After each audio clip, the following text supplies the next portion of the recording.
Okay, so I posted a video showing a lot of homeless people in the streets of Atlanta. And a commenter had commented, you know, you should not be exposing their location, where they at, because how would you like if you lived in the woods and the police came and got you and arrested you and all this extra stuff, right? Then you have comments stating people are on drugs and that's their fault if they want to drink and smoke and be homeless, which is very weird to me because me being from Ohio, starting a new life in Atlanta, just needing to get away and start a new life, I've noticed that they have less resources and the cost of living is very, very high. I myself am about to be experiencing homelessness. I've never been homeless or even almost experienced it until I moved from Ohio and moved to Atlanta. That's when I left everything that I own, my home that I own, my nice job, my nice car, and just started over, having to go to a women's shelter. I've been homeless enough to be in a women's shelter here twice, but never homeless enough to live on the streets, if that makes sense. A blessing comes right before I get to that part. But this is to say that everybody who's in the streets are not on drugs and alcohol. Some people just cannot afford the cost of living. They want triple to double rent to move into your own place. We don't even make that in a regular, normal paying job. And you're not going to make it in the restaurant industry, which a lot of people work in restaurants here. You're just not. And it's evident that you're going to most likely have to have a roommate if you don't have some type of housing vouchers. The most hurtful part is I started out in Ohio speaking out for police brutality. I came to Atlanta for the first time and experienced homelessness while speaking up for homelessness because it was the first time I've ever seen the rate this high. And then that went into me mentoring a little guy on the streets and end up getting a sponsorship with the libraries to have mentorship classes for our young teenagers and young adults to get ahead. And also offer my services in the school systems. Out of everything that I'm going through to help these laws be changed and to bring more resources to the poverty communities, I have not been able to see my children 3 whole years because I don't make enough money to take them to a hotel and spend time with them.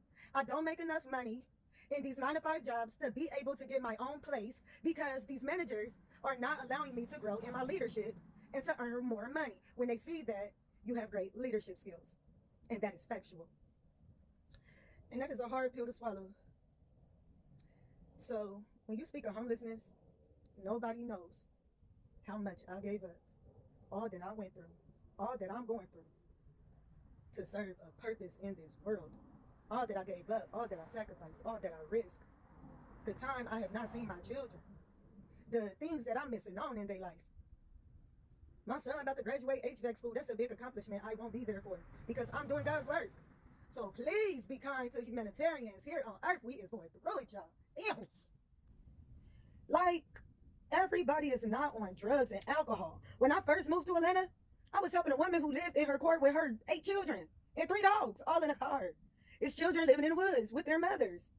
It's women and mothers that Child Protective Service know, the police know, and the schools know that live in their cars. So when you say things like that commenter, I understand her heart. But when you say these people will go to jail, guess what? Jail is the safest place for them to go. Jail is very safe. They get to take a shower, they get to eat, they get to lay on a mattress, and they get to relax and heal and be comfortable for a few days before they lay back on bare dirt and hard concrete. We should have compassion for those who are maybe experiencing homelessness on the street and be grateful that we, by an inch, got somewhere to stay ourselves because you just never know what happens. Just like I don't know what's going to happen now. It's out of my control. And if I ever was in a situation where I had to live in the woods, I would love if a police arrest me so I can go right to jail, eat some food, take a shower, wash my hair, cry, heal, and be grateful that I'm able to have somewhere to sleep on a mattress for that night. All I'm going to say is the more the police go to them woods and arrest, the more I will be at city council fighting for them to turn the dirt that these people are living on into the huts and stable resources for them to be able to grow.